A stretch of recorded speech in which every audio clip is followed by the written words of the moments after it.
Everybody is already on whatever side starting to rotate coming in. As Crosser takes down Hallucinate and Not Shine Not Made takes down Dynamo.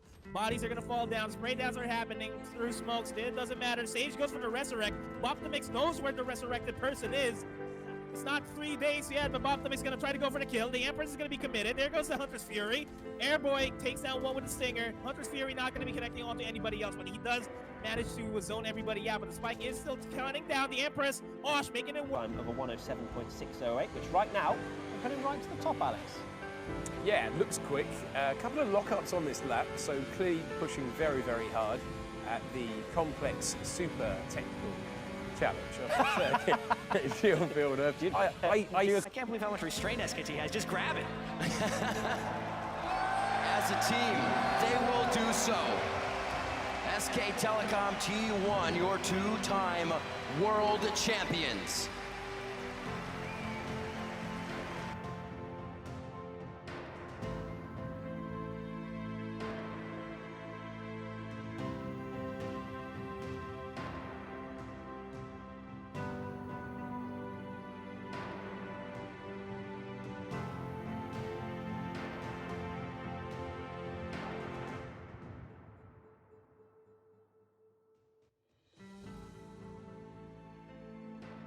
Esports is now a phenomenon across the whole world, in the media and even in the gaming community. But why has esports suddenly kicked up a fuss of a storm? Join me as I delve deeper into these issues and figure out why esports is at its prime.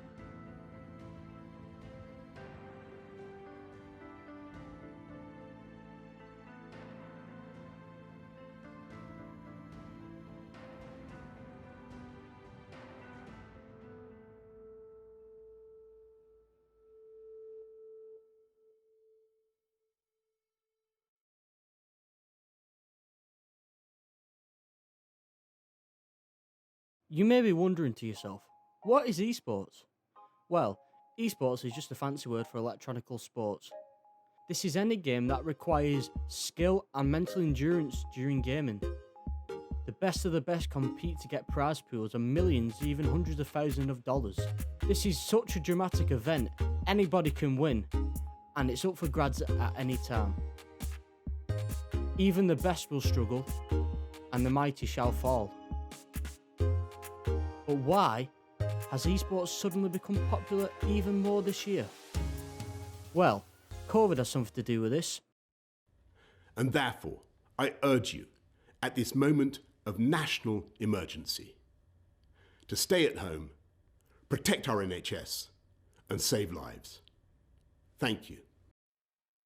Due to esports being mainly electronically based, this means the competitors can play at home on their own systems. People may say this is an unfair advantage as some people may have better systems. However, there will be some specifications involved where players have to downgrade their graphics to get at least a similar FPS in games.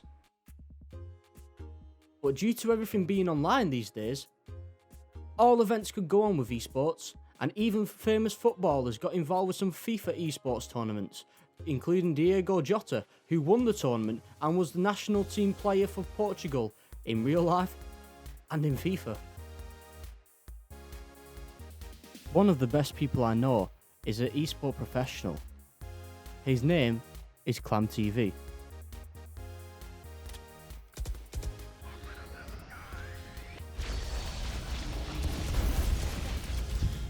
Okay. The enemy team suffering from success, bro.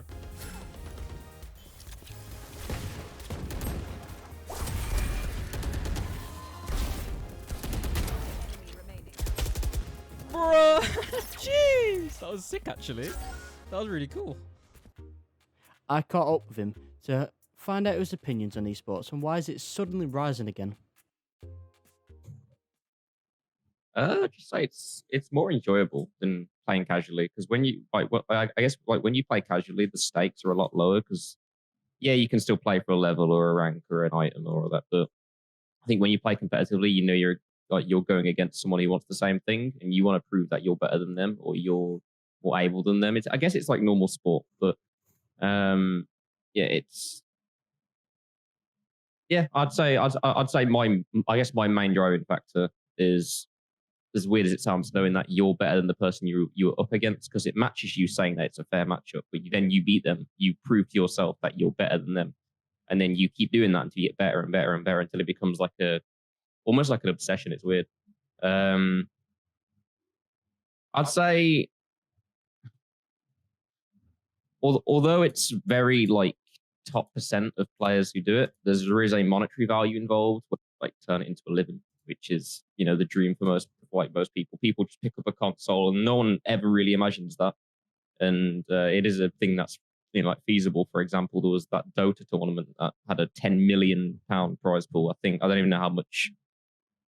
It's probably more than a football player would get paid. You know, it's crazy. But yeah, I don't know. And I guess I'm biased because I'm just a bit competitive in my like personality, I guess. So, why do you like esports? Well, with esports, I'm sort of a mixed bag with. I both like and hate it. I mean, I like it because everyone grows up on some sort of entertainment, and the people that grow up on video games are going to have an amazing time realizing that if they get good enough, they could earn money to boost their own careerhood or anything. It doesn't even have to be specifically for careers. They can just enjoy the money they earn, or the prizes in general. But it gives too much of a sort of easy way. Not in the sense of like everyone can win it, because they can't, but there'll be people that instead of focusing on themselves after failing enough times, they will keep trying it and failing and never earning money, and they could become a sort of dropout in life. Do you think this has an impact on their education and the social lives? Definitely, but I feel like social lives is more of a positive one, because even though they might not be going out as much, they'll be talking to new people across the world, so it's just a different type of socialisation. And education, I mean, you can learn some things from games, but if you have the chance to earn money on a game that you know you think you're good at, you're going to choose to practice that than practice something like math. Would you consider it to be bad for your mental health? Like, not esports in general, but like games that promote like an esports style competition. Like, you know, you need to like be the best to win these rewards, to get the best team. Do you think that's unhealthy for people and promotes bad mental health? I wouldn't say it's unhealthy, because you're doing it, you're choosing to play the game. You put the hours in. Like, although it can be annoying, it is enjoyable. Like, if you enjoy playing FIFA or any game, you're gonna want to play it. Like, it should make you happy in a way. It should be fun. Some enjoyment out of it. Yeah, you get angry at it. You might get angry at other players, you might blame other players, you might blame your internet, you might blame your console, whatever. But the majority of the time, it should make you feel good, one way or another. Why do you think there's such an emergence in esports games in every single game? I mean, the most recent thing I'd say is that Fortnite tournament where that kid won 3 million, you know, for just playing a game for 30 minutes or whatever. Like, and that really kicked off everything, because now all the people who also play the game are thinking, oh, I can try and be that. I can work to do that. It's almost like role models, you know, like very similar to main sport and all that. It's people look up to someone to the point where, as I say, it becomes like an addiction, and they really just want to prove to that person.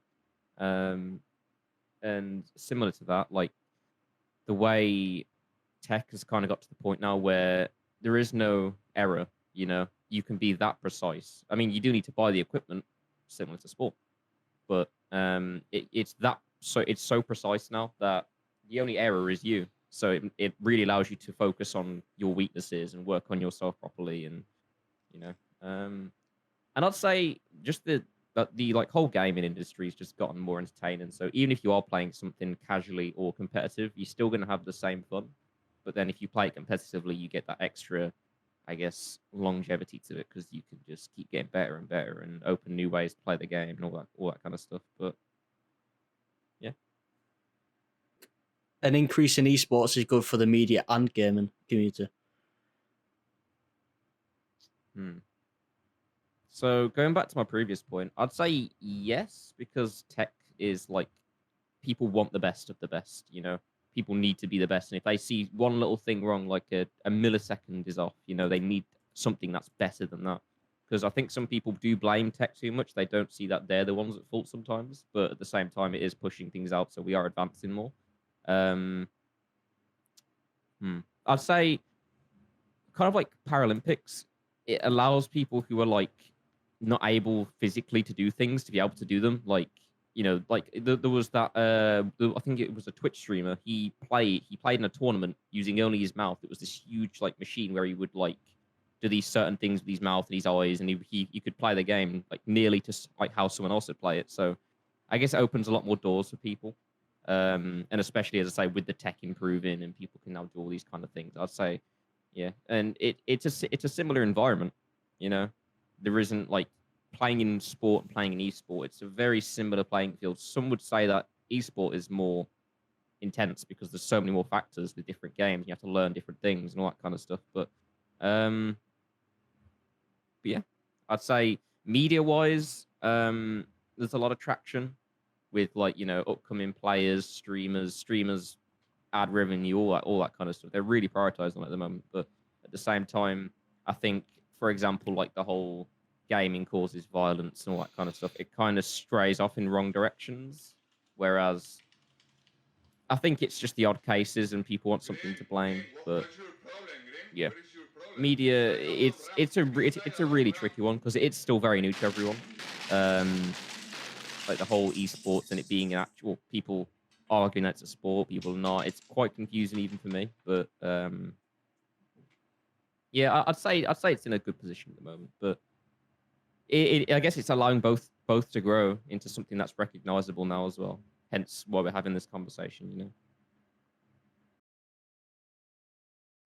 So I offer you this question.